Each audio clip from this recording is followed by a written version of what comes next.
Hi guys, I have cracks on the finished slats in the car, and the plank itself was in poor condition. There were a lot of scuffs and stain, and I decided to clean everything and varnish it.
Now guys, it means that the stains and scuffs have disappeared, but the cracks remained as they were.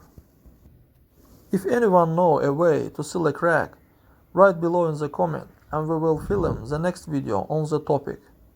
That's all guys, subscribe to our channel and don't forget to put like.